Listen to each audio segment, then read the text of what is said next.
Mesdames et messieurs, bonsoir. Très heureuse de vous retrouver pour ce nouveau tour de l'actualité.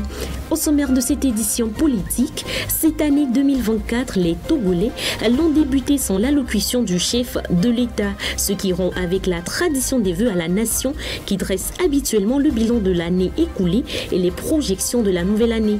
La tradition sera-t-elle respectée ou est-ce que les Togolais devront s'en tenir aux vœux publiés par le chef de l'État sur son compte X? Puis ce mercredi, un drame est survenu dans la capitale. Le corps sans vie d'un jeune homme a été retrouvé dans la retenue d'eau de Ségbé. Plus de précisions dans ce journal. À l'international, annoncé en décembre, c'est désormais officiel. L'ambassade de France au Niger est fermée et ce jusqu'à nouvel ordre. L'ambassade serait en incapacité de fonctionner depuis près de 5 mois, le point dans un instant. Et au Congo, un état d'urgence humanitaire a été proclamé en réponse aux ravages provoqués par les fortes plus persistantes au cours des derniers mois. Les inondations ont entraîné d'importantes pertes matérielles et un nombre significatif de victimes. Voici donc tout pour les titres, place au développement.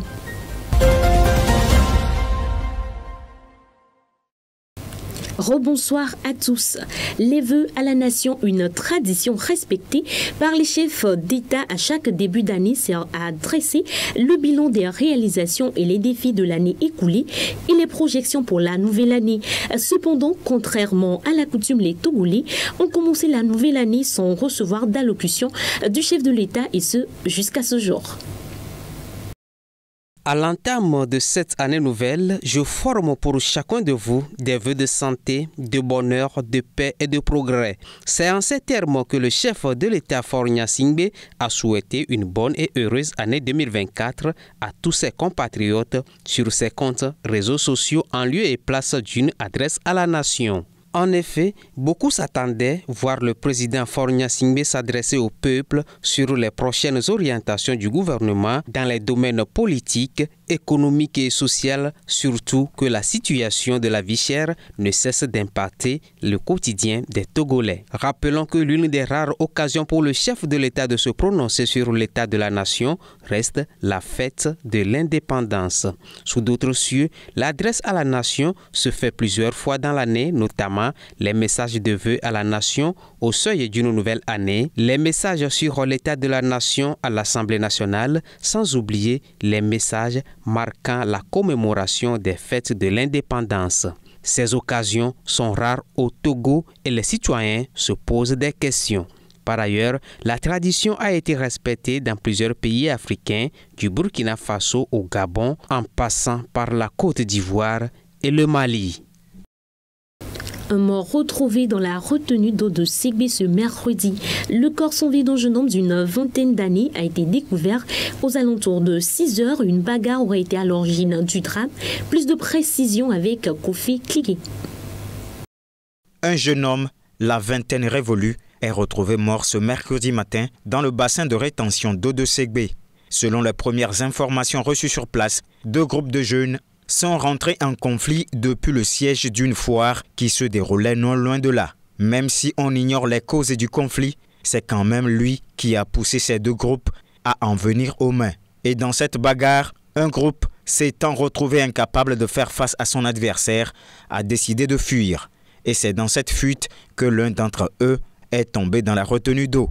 Et c'est dans cette retenue d'eau qu'il serait assommé par ses adversaires. Les autorités locales et municipales se sont transportées sur les lieux. Le corps du jeune homme a été transmis à la morgue. Par ailleurs, les travaux de construction de la rétention d'eau avaient été couplés à la reconstruction de l'axe Adido-Gome-Ségbé, dont les travaux ont démarré depuis janvier 2022.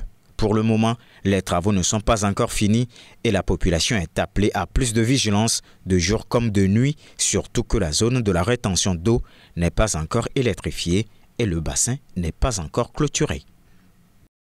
Le Togo maintient son engagement envers le développement agricole en 2024 avec des initiatives et des projets visant à renforcer la résilience alimentaire, démontrant ainsi son ambition d'utiliser l'agriculture comme un moteur clé du développement socio-économique.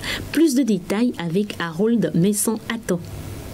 Dans la continuité des efforts entrepris en 2023, l'agriculture demeure un pilier central du développement au Togo pour l'année à venir. En effet, Le secteur prend une place importante dans le budget de 2179,1 milliards de francs CFA, adopté le 22 décembre dernier par l'Assemblée nationale.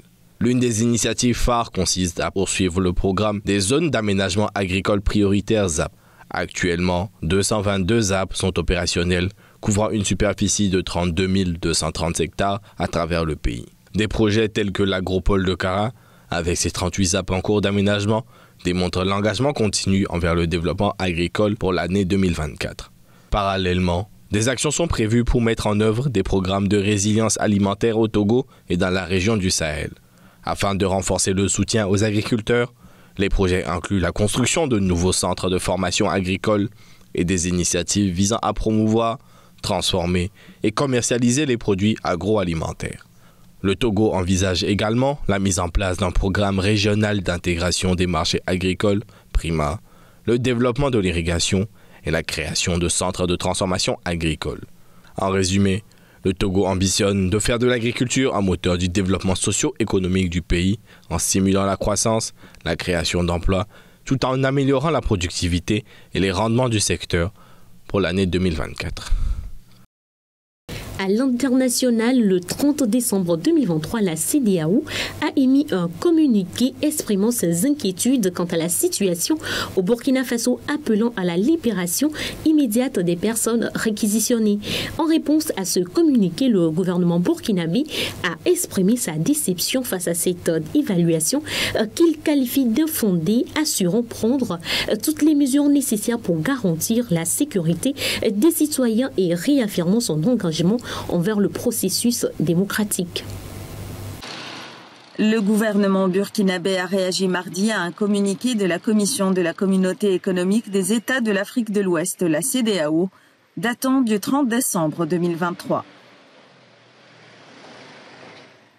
L'instance sous-régionale avait fait part dans ce communiqué de sa préoccupation face à ce qu'elle qualifie de détérioration de la situation sécuritaire dans le pays. Le Burkina Faso déplore cette appréciation qu'il estime infondée et affirme que dans le cadre de sa stratégie de lutte contre le terrorisme, le pays s'est doté d'un dispositif juridique pour faciliter la sécurisation du territoire.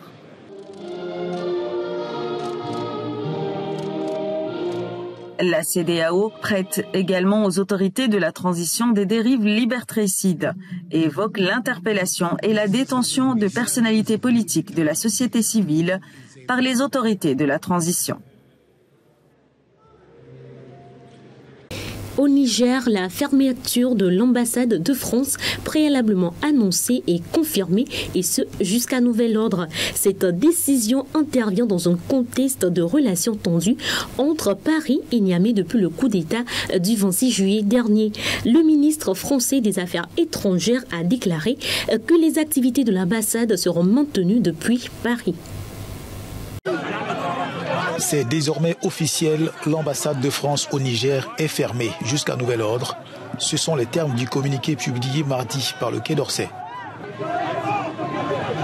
La décision prise en décembre prend alors effet dès ce mois de janvier. La diplomatie française évoque des entraves rendant impossible l'exercice de ses missions. Blocus autour de l'ambassade, restriction des déplacements pour les agents et refoulement de tout le personnel diplomatique qui devrait se rendre au Niger en violation évidente, toujours selon le communiqué de Paris de la Convention de Vienne sur les relations diplomatiques. L'information précise que les activités de l'ambassade de France au Niger devraient se poursuivre depuis Paris. La fermeture de son ambassade à Niamey intervient alors que la France se prépare à retirer ce mois-ci ses derniers soldats de ce pays sahélien.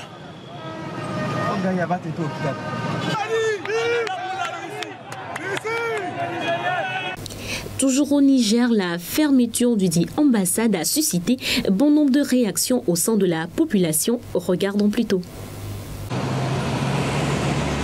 La France a fermé son ambassade au Niger mardi pour incapacité de fonctionner depuis près de 5 mois. Une fermeture qui sonne la fin d'un bras de fer entre Niamey et Paris. Dans la capitale du Niger, l'on prône désormais la réciprocité. Nous sommes dans le cadre d'une relation bilatérale. entre deux États, la France et le Niger. Si la France estime que ses intérêts n'existent plus au Niger et qu'elle décide de fermer ses frontières, je crois que la réciprocité voudrait que le Niger aussi de son côté crée les conditions de la fermeture de son ambassade. À partir de cet instant où nous nous sommes dit que désormais nous nous inscrivons dans une logique d'une indépendance totale, d'une indépendance comme son nom l'indique, il va falloir qu'on les sente dans les actions et dans les actes de tous les jours. Le bâtiment de l'ambassade désormais inoccupé, le M62 se félicite. Cette ambassade aurait dû être fermée depuis fort longtemps par nos autorités. Parce que nous, en ce qui nous concerne au niveau du mouvement M62, nous avons demandé à l'État du Niger de rompre tout rapport politique et économique avec la France, jusqu'à ce qu'il y ait de nouvelles autorités qui puissent comprendre le sens de notre combat et traiter d'égal à égal avec nous. Et la société civile veut quant à elle aller plus loin dans les relations avec Paris. Si c'est une mesure de rétorsion par rapport au choix souverain du peuple nigérien de prendre en charge désormais son indépendance et sa souveraineté, la France ferait mieux aussi de mettre un terme au contrat léonien qu'elle a imposé à notre pays depuis bientôt 60 ans. Ce serait quand même justice pour le peuple nigérien qu'en partant avec son ambassade, que la France parte aussi avec ses entreprises qui exploitent notre pays depuis fort longtemps. À ce jour, pour les Nigériens, le départ de la France est bon à prendre. Au Tchad, 24 heures après sa nomination comme Premier ministre par le président Mohamed Idriss Déby, Sucé Masra dévoile la nouvelle équipe dirigeante du pays. Le nouveau gouvernement présente des similitudes avec celui de son prédécesseur Saleh Kebzabo. Les détails. Une investiture scellée par une bise entre Sucé Masra et son prédécesseur Saleh Kebzabo. Il y a quelques mois encore, l'image aurait été dure à croire. Pourtant, c'est bien le grand écart qu'a réalisé Sucé Masra, passant de l'opposition historique au poste de Premier ministre tchadien. C'est le plus grand privilège qui me soit fait aujourd'hui de travailler à la tête d'une équipe diversifiée pour que sur les 1 284 000 km², nous soyons au service des Tchadiens et des Tchadiennes pour répondre à leurs problèmes de tous les jours. C'est un sentiment de responsabilité, d'engagement. On va retrousser les manches. L'un des grands chantiers qui attend Sucé Masra, l'organisation d'élections pour mettre un terme à la transition ouverte en avril 2021. Aux côtés du nouveau chef de l'exécutif, 30 ministres. Un gouvernement sans grand changement. Les personnalités dont les noms suivent sont nommés membres du gouvernement, chef de département ministériel ci-après. Aux affaires étrangères, le diplomate Mahama Saleh Nadif conserve son portefeuille, tout comme le ministre de la Défense Dago Yakuba. Certains militants du parti de Sucé Masra, les transformateurs, ainsi que d'autres partis d'opposition désapprouvent la nomination du nouveau Premier ministre. Sucé Masra était encore il y a quelques mois le plus farouche adversaire du président Mahamat Idriss Déby Itno. La nomination de Dr Sucé Masra n'est pas une surprise pour tous les Tchadiens. Il aura beaucoup de difficultés à gérer les contradictions entre ses positions passées et le rôle qu'il a accepté à jouer en acceptant le rôle de Premier ministre. Crise énergétique, rareté des carburants, chômage. Sucé Masra, qui a dit faire de l'éducation sa première mission, n'aura pas beaucoup de temps pour convaincre les Tchadiens.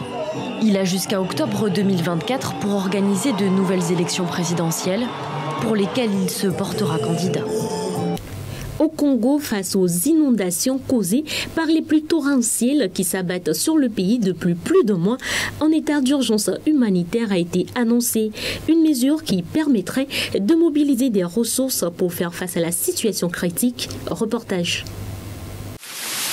Un état d'urgence humanitaire a été décrété en République du Congo suite aux inondations causées par les pluies qui s'abattent dans le pays depuis plus d'un mois. Le gouvernement a annoncé le déblocage d'un fonds d'urgence estimé à 2 410 millions de francs CFA pour apporter l'aide aux sinistrés et venir à bout des dégâts causés par ces inondations dans plusieurs départements. La décision a été saluée par la société civile, mais sur le terrain, les populations veulent des actions. Cette année, pour illustrer, cette érosion était à peine, là vous apercevez le tuyau là-bas. Donc Le novembre, nous sommes en fin décembre, donc le 2 janvier, 2 mois à peine de pluie, l'érosion me parcourt déjà plus de 150 mètres. Le souhait de la population, c'est que maintenant qu'ils ont les moyens, qu'ils arrivent maintenant. Beaucoup de parents ont perdu leur vie ici à cause de cette érosion. Tel que moi aujourd'hui, j'ai acheté 2 parcelles jumelées avec des maisons, mais aujourd'hui je me retrouve sinistré. Au total, plus de 360 villages et 36 quartiers ont été inondés sur toute l'étendue du territoire, affectant plus de 320 000 personnes, dont 17 morts et 6 disparus.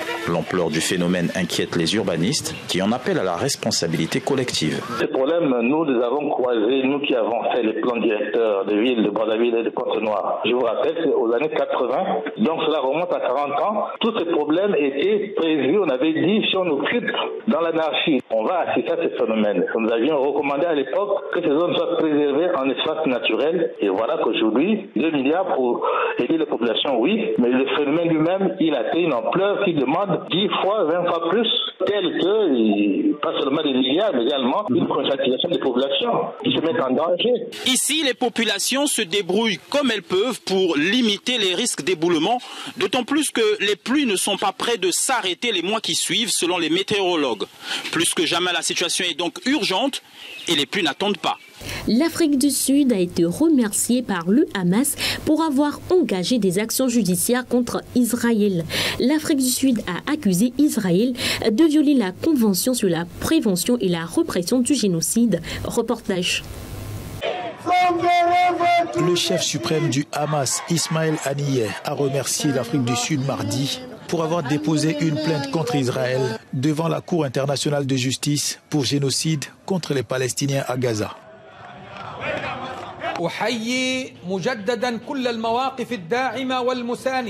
J'applaudis toutes les positions de soutien, en particulier ici l'État d'Afrique du Sud, qui a déposé une plainte auprès de la Cour internationale de justice contre l'État occupant pour ses crimes contre l'humanité, son nettoyage ethnique et son génocide. Nous apprécions le soutien politique et juridique.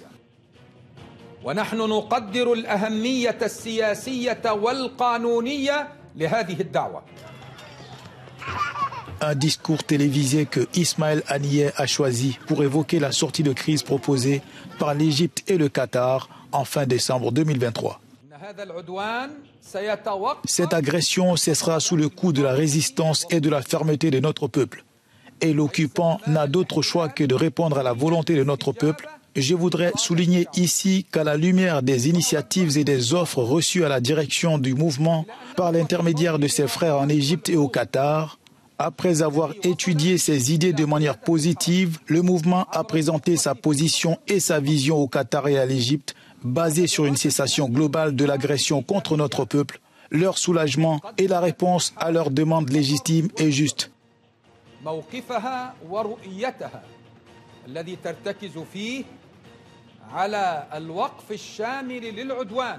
Le chef du Hamas annonce ensuite la mort de Saleh Harouri, un cadre du Hamas, tué mardi à Beyrouth. C'est ainsi que se referme cette édition. Merci à vous de l'avoir suivi. Excellente soirée à tous.